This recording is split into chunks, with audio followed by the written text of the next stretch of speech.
한 주인이 오랜 시간 동안 집을 비우고 외국으로 떠납니다. 떠나면서 자기 종들을 불러서 자기의 것을 맡겼습니다. 돈을 맡겼는데 각각 종들에게 5천만 원, 2천만 원, 1천만 원씩 이렇게 맡겼습니다. 그럼 이 주인의 것을 받은 종들은 어떻게 해야 할까요? 먼저 주인의 것을 맡긴 것의 의도를 알고 주인의 마음을 이해해야 합니다. 그래야지 주인이 원하는 것이 무엇인가를 알아야만 합니다. 종은 주인이 원하는 것을 하는 것, 이것이 가장 최선입니다. 종은 내가 원하는 것을 하는 것이 아니라 주인이 나에게 원하는 것이 무엇인가를 잘 알고 그것을 하는 것입니다.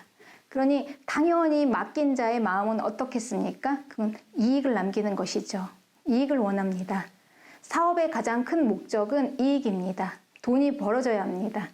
그것이 안 되면 아무리 유명하고 아무리 좋아도 아무 소용이 없는 것입니다.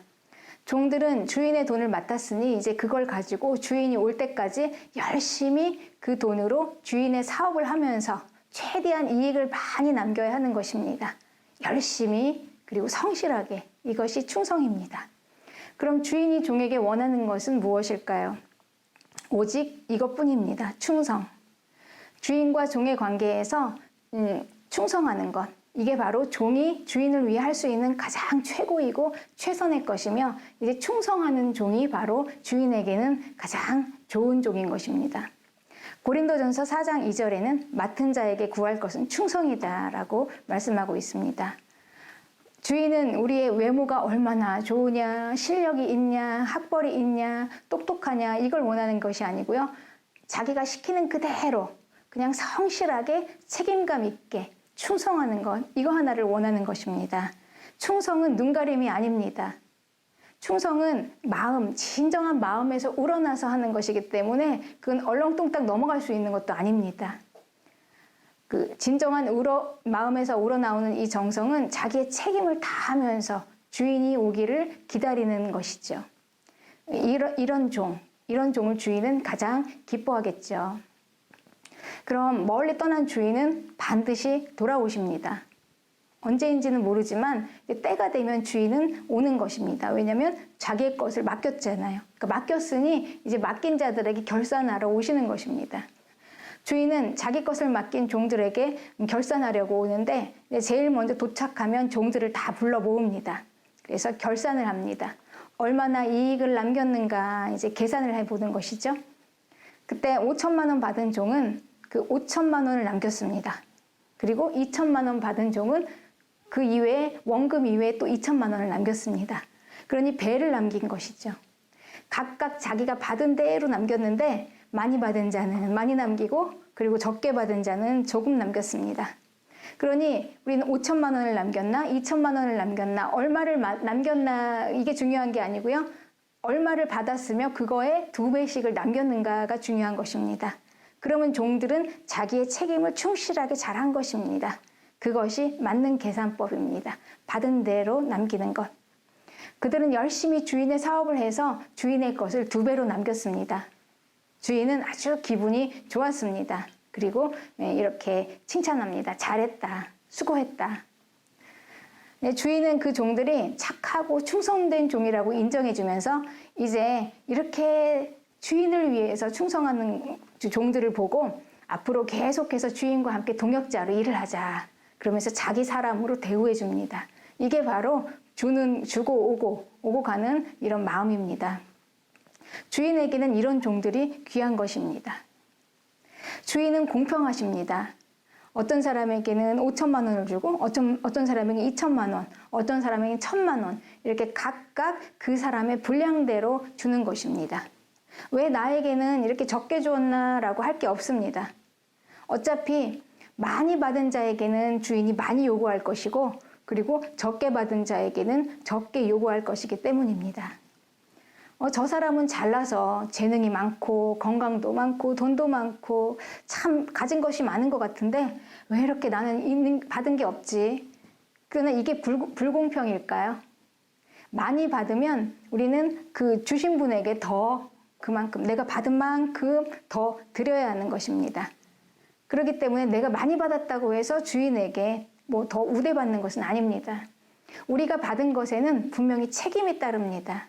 많이 받으면 많은 책임, 적게 받으면 적은 책임입니다. 불공평이 아닙니다.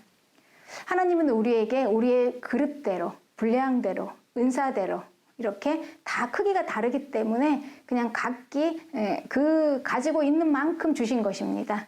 이게 바로 주인의 배려입니다. 각각 그릇대로 받은 것이죠. 하나님은 공평하십니다. 여러분은 얼마나 받으셨습니까? 그거에 대한 책임이 느껴지십니까? 이제 이 본문의 스토리는 가장 적은 1달란트를 받은 종에게 주목하게 합니다. 1천만 원 받은 종, 그도 이제 주인 앞에 와서 결산을 합니다. 그런데 그는 그 주인께 받은 것을 그냥 땅에 그대로 묻어두었다가 그대로 가져왔기 때문에 한 푼도 남은 게 없습니다. 남기지 않고 그냥 원금만, 주인이 준 그대로 원금만 돌려드립니다. 원래 지혜로운 종이라면요, 주인의 의도를 알고 마음을 알아야죠. 그러면 분명히 이익을 남기는 것이라는 것을 알게 됩니다. 주인이 무엇을 원하는가, 이걸 아는 게 중요한데, 이 종은 주인이 무엇을 원하는가, 왜 내가 이걸 받았는가에 대한 이런 인식도 없었고, 그리고 주인의 마음을 이해하려고도 하지 않았고, 그리고 주인에 대해서 더더구나 잘못된 인식을 가지고 있었습니다. 본문 25절에는 주인은 마음이 굳은 사람이고, 그리고 엄격하고 두려운 사람이라 심지도 않은 데서 거두려고 하고 해치지도 않은 데서 모으려고 하는 사람이 아니었던가요? 이렇게 주인에 대해서 오해까지 하고 있습니다. 그러니까 왜 내가 받았는지를 모르는 이 어리석음이 이 주인을 또한 오해까지 하고 있는 것입니다. 주인은 없는 것을 가져가려는 사람 아닌가요? 해치지도 않은 데서 모으려고 하고 심지도 않고 거두려고 하고 주지도 않고 빼앗아가고 착취하는 사람 아닌가요? 받은 것도 없는데 달라고 하는 사람. 도대체 내가 무엇을 주어야 한다는 것입니까? 주인 것은 주인 것이고 내 것은 내 것인데, 그래서 차라리 아예 아무것도 안 하고 그냥 주인이 또 굳은 사람이니까 어떻게 나올지 모르니까 그냥 땅에다 묻어서 그냥 원금만 그대로 두려워서 그렇게 드리는 것이죠. 그게 제일 낫겠다고 생각했던 것입니다. 그러니 이제 내가 뭘 잘못했습니까? 그냥 주인이 주신 거 그대로 원금만 드리는데, 그러니 주인의 것 여기 있으니까 그대로 가지고 가세요. 주인의 것을 축낸 것도 아니고, 그리고 뭐 뺏어간 것도 아니고 그냥 받은 대로 돌려드리는 게 무슨 죄입니까? 이게 이제 그 1달란트 받은 종의 마음입니다. 하나님은 우리에게 우리 것을 달라고 해서 빼앗아가는 분이 아닙니다. 왜 자꾸 내 것을 내놓으라고 하지? 내 것을 나는 받은 게 없는데. 헌금도 헌신도 그냥 손해보는 것만 같은 마음. 뭘 자꾸 달라고 하시는가? 안 드리면 화내고 무서운 주인. 이게 1달란트 받은 종의 마음과 같은 마음입니다. 내 것으로 나를 위해서 사는 게 무슨 잘못이야. 그리고 주인 것은 주인 것이고 내 건 내 것이지. 주인 것을 내가 그냥 그대로 축내지 않고 돌려만 드리면 되는 거지. 그러나 우리가 애초에 우리 것은요, 아무것도 없었습니다. 우리는 다 하나님께 받은 것으로 사는 것입니다. 이것을 잊으면 안 돼요. 그래서 하나님께서는 참 감사하게도 이걸 잊지 말라고 우리에게 하나님과 우리 사이에 표징으로 맺어주신 게 바로 안식일, 주일입니다. 주일 예배와 그리고 11조, 시간도 돈도 이것을 잊지 말라. 주인이 있다. 에스겔서 20장 20절에는 또 나의 안식일을 거룩하게 할지라. 이것이 너와 나 사이의 표징이 되어 내가 여호와 너희 하나님인 줄을 너희가 알게 하리라. 그러니까 하나님의 백성과 하나님 사이의 표징으로 삼으신 것이 이거라는 것입니다. 그래서 하나님은 믿지 않는 불신자들에게 요구하는 게 아니에요. 하나님의 자녀에게. 우리는 주인이 있으니까요. 우리에게는 하나님이 계십니다. 그래서 이 11조 안식일은 구약의 율법이다 이렇게 합리화하면서 우리의 믿음 없는 것을 정당화시키려는 것, 그리고 구약의 법을 신약에서는 이제 그건 구약의 이야기지 신약에서는 아니지 않냐. 그렇지만 이것은요 그냥 구약 따로 신약 따로가 아니라 예수님께서는 이 구약의 법을 신약에서 은혜로 완성시키기를 원하십니다. 이거는 드려야 하나 하지 말아야 하나 이것을 논의하는 것 자체가 말이 안 되는 것이죠. 그리고 시험 들 일도 실은 아닙니다. 그냥 차라리 내 믿음이 아직 적어서 아직 안 돼서 그냥 못하고 있다라고 솔직하게 하는 게 사실은 그게 더 담백하지 않습니까? 그 11조와 주일 예배 이거는 우리가 하나님의 자녀로서 너무나 당연한 거고요. 그리고 사실 이걸 지키는 거는 그냥 대단한 것도 아닙니다. 사실은 왜냐하면 우리가 반드시 해야 할 것이기 때문에 하나님의 자녀로 표징으로 지켜야 하는 것이기 때문이죠. 그래서 우리는 주님과의 관계 안에서 이 표징으로 나의 믿음을 세워가야 하는 것입니다. 우리의 믿음을 이제 스스로 세워가는 것이지요. 누구의 도움을 받아서 그냥 누구를 붙잡고 가는 그런 믿음이 아니라 내 믿음으로 든든히 이제 세워져 나가야 하는 것입니다. 그래서 이 주인의 그런 반응을 한번 봅시다. 이 한 달란트 받은 종이 이렇게 주인 앞에 주인의 원금을 내놓았을 때 주인의 반응을 보면은요, 주인이 대단히 화를 내세요. 왜 화를 내실까요? 주인은 그냥 악하고 게으르다. 그리고 무익한 종이다, 쓸모없는 종이다. 이것이 주인의 평가였습니다. 왜냐하면요, 하나님의 것을 주었지만, 주인의 것을 주었는데 그 결과가 아무 이익이 없었기 때문에 주인이 보기에는 그냥 무익한 종인 거예요. 쓸모가 없는 종이죠. 그러니까 자기의 본분을 다 하지 않았기 때문입니다. 주인은 자기의 것이 낭비되었으니까 당연히 그렇게 얘기할 수밖에 없습니다. 그 종들은 주인의 것을 어떤 종들은요 또 이제 게다가 주인의 것을 또 자기의 것이라고 하는 종도 있습니다. 그리고 또 주인의 것을 또 빼앗아서 가는 종도 있습니다. 참 각기입니다. 그러나 그에 대한 결과는 딱 한 가지 심판으로 결산할 날이 있다는 것입니다. 우리는 이걸 잊지 말고 살아야 합니다. 한 달란트 받은 종은 주인에게 참 쓸모없는 종이었어요. 그리고 무익한 종이었어요. 그래서 주인의 나라에 들어가지 못하고 쫓겨났습니다. 바깥 어두운 곳, 이런 곳이 있습니다. 여기에서 슬피 울면서 이를 갈고 그리고 처절하게 돌이킬 수 없는 시간들을 이제 맞이하게 되는 것입니다. 그러니까 우리가요, 이걸 이 땅에서 깨닫고 아는 것이 얼마나 큰 축복입니까? 여기서 알면은 우리가 나중에 그 바깥 어두운 곳에서 슬피 울면서 이를 갈진 않아도 되잖아요. 참 감사한 일입니다. 그럼 받은 달란트를 2배로 남긴 종들은 주인이 어떻게 이제 그 대우를 하셨는지 보겠습니다. 착하고 충성된 종이다 이렇게 얘기하면서 주인을 위해서 책임을 다할 수 있는 종으로 인정받았으니까 이제 어떻게 할까요? 이 종들을 더 큰 일을 맡기겠죠. 당연하지 않습니까? 여러분들이 만약에 주인이라면 어떻게 하겠습니까? 그렇죠? 그런 종들은 이거 잘 이제 자기 사람으로 대우를 해서 이제 승진을 할 수 있고 그리고 주인의 즐거움에 함께 참여할 수 있는 자리까지 이제 올라가는 거예요. 동역자가 되는 거죠. 동역자. 그러니까 이 땅에서 우리가 어떻게 살았는지를 보시고 하나님 나라에서 하나님은 우리를 영원한 하나님의 동역자로 삼으시니 우리가 만약에 이 진리를 깨닫고 안다면 이 영광을 절대 놓칠 수가 없습니다. 세상은 우리를 막는 것 투성입니다. 방해하는 것 투성이입니다. 그리고 못하게 하는 것 투성이입니다. 다 못하게 합니다. 그렇지만 우리는 이 영광을 아는 가치가 이 모든 방해를 다 뚫고 나가게 합니다. 주의 일을 하면서 뚫고 나갈 수 있는 힘이 바로 이 진리인 것입니다. 진리를 아는 것입니다. 그럼 주의 일이 무엇일까요? 우리는 살면서요, 어떻게 하면 잘 살 수 있을까 이걸 고민합니다. 잘 사는 게 무엇일까 이거를 우리가 연구하면서 또 그렇게 살기를 원하지 않습니까? 그 한 태국에 6조 원의 재산을 상속받을 수 있는 외아들이 있는데 그 재벌의 외아들이에요. 근데 그 사람이 승려가 되었어요. 석가모니도 왕자의 자리를 버리고 승려가 되었죠. 근데 각자 사람마다 이렇게 가치가 틀립니다. 어떤 사람은 그걸 버리는 가치가 없어서 버리는 것을 어떤 사람은 목숨 걸고 그것을 취하려고 하는 것입니다. 이제 막상 가져보니까 그게 별거 아니더라. 물질보다 정신적인 걸 추구하는 사람들 있죠. 그래서 우리는 다 자기가 가장 가치 있는 것을 따라갑니다. 물질일까요? 정신일까요? 그런데 이 진리를 보면 우리에게는요, 주인이 있는 사람입니다. 우리는 주인이 있어요. 주인의 나라는 이 세상의 나라가 아닙니다. 영원한 나라입니다. 그리고 주인의 비즈니스는 영원한 나라의 비즈니스입니다.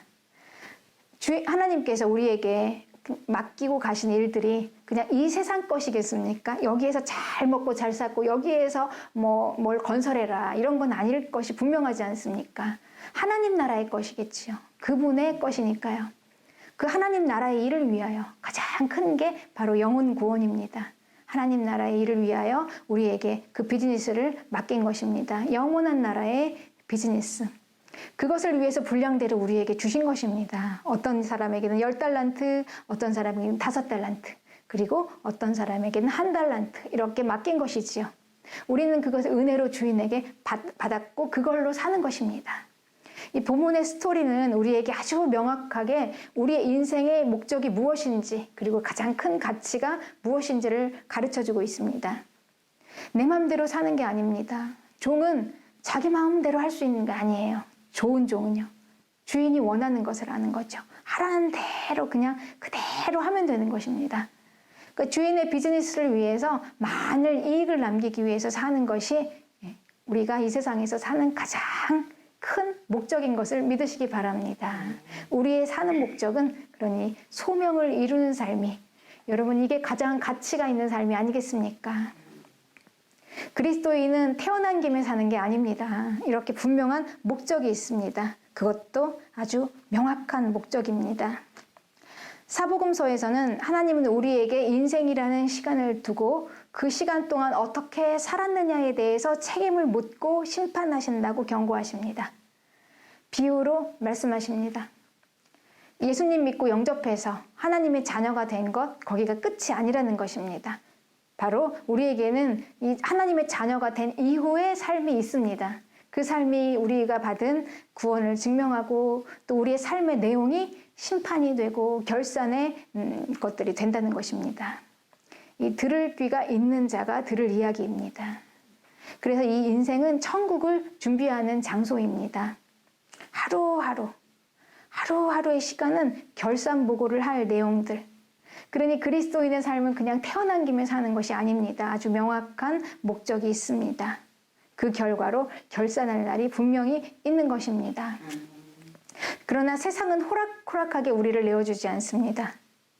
인간의 틀을 짜놓고 거기에서 벗어나면 반인륜적이고 비도덕적이고 심지어는 나쁜 사람이라고까지 하면서 이리 막고 저리 막으면서 그냥 그러면 안 되는 거야. 그건 틀려. 이렇게 비난합니다. 그러니까 기초를 세우는 것은 어디서나 중요하죠. 우리는 모든 것은 다 생활의 이 가장 기본이 되는 기초 바탕 위에 잘 세워져 나가는 것이 순리입니다. 좋은 학벌, 좋은 가정, 또 좋은 교육 이것으로 시작하면 출발이 쉽습니다. 부모, 형제, 자매, 부부, 자녀 견고하게 잘 세워져서 행복한 가정을 만드는 것은 아주 중요하고 기본입니다. 그런데 그것이 목적이 되어서 가족이 우상이 되면은 또 그것도 내 발목에 발목을 잡는 그 하나의 우상일 수가 있습니다. 하나님 앞으로 나오는 것을 막는 세력, 그것이 바로 우상인 것이죠. 그러니까 우리가 살면서 가장 중요한 것, 이런 가장 기본적인 기초를 세우는 것, 성취하는 것. 그러니까 이렇게 우리가 인생을 살면서 가장 중요한 이 모든 것들도 하나님 앞으로 나오는 것을 막으면 그것도 또 하나의 우상이 될 수 있다는 것입니다. 이것이 진리입니다. 그러니까 우리의 가장 상위의 목적은 우리의 가장 인간의 아주 중요한 기본적인 것을 뛰어넘는 또 하나의 목적이 있습니다. 그게 바로 영원한 나라고 영원한 생명입니다. 모든 것보다 가장 중요한 위에 있는 것, 이것이 영원한 생명입니다. 그래서 우리가 이제 이 가치관을 가지고 누가복음 14장 26절을 읽어야 합니다. 무릇 내게 오는 자가 자기 부모와 처자와 형제와 자매와 더욱이 자기 목숨까지 미워하지 아니하면 주의 길을 따라갈 수 없다. 이것이 바로 예수님의 말씀입니다. 우리 한국 교회에는요, 우리나라가 기독교가 참 짧은 역사를 가지고 이렇게 성장할 수 있었던 기초는 바로 이런 분들의 헌신이 있었기 때문에 세워졌습니다. 우리는 뭐 아무리 우리 가장 이 땅에서 살면서 살아가는 인간의 기초적인 생활이 가장 중요하다. 물론 중요합니다. 그러나 그거를 그 위에 그거보다 더한 가치를 가지고 자기의 목숨까지 뒤로 한 순교, 그리고 또 때로는 처자식을 뒤로하고 강대상에서 자리를 펴고 살았던 목회자들, 그리고 가난한 살림에 새끼들 입에 넣을 맛있는 음식들을 이런 걸 뒤로하고 주를 위해 수고하는 종을 섬긴다고 이 귀한 것들을 아낌없이 내놓았던 권사님들, 장로님들, 이런 분들 때문에 감히 이들의 헌신을 우리가 뒤에서 이러쿵저러쿵 할 수가 있겠습니까? 무엇을 하겠습니까? 우리 한국 교회가 성장할 수 있는 기본적인 기틀을 마련한 것이죠. 교회는 하나님을 가장 중요한 최우선에 두고 믿었던 성도들 때문에 세워지는 것입니다. 나의 생활과 그리고 나를 바라보면 우리는 금방 이 세상으로 가게 돼요. 그리고 우리 마음은 타락하게 됩니다. 내가 그렇게 못 살아도 아직 못 살더라도 이것이 진리라는 것은 우리가 알고 있어야 합니다. 저도 지금 생각해 보면 어린 시절에 우리 친정어머니가 그렇게 넉넉하지 않은 살림이었는데 그때 이제 11조를 하시느라고 그 빠듯한 살림에서도 항상 빼서 11조를 하시고 또 가장 좋은 게 있으면 이제 목사님 댁 가서 이제 섬기시고 이런 거를 이제 다 보고 자랐잖아요. 그래서 불신자 아버지 위해서 그렇게 새벽마다 눈물로 기도하시고 그래서 이제 결국 그 모든 그 새벽 예배, 새벽 제단 쌓는 거, 주일 예배, 그 신실한 믿음 생활 이런 것들이 결국은 오늘 이렇게 주를 위해 헌신할 수 있는 자녀들이 나올 수 있도록 그런 어머니의 기도가 이런 그 소명을 가진 딸을 또 만드시고 이런 것입니다. 그 형제 중에 제일 걱정 많았던 딸.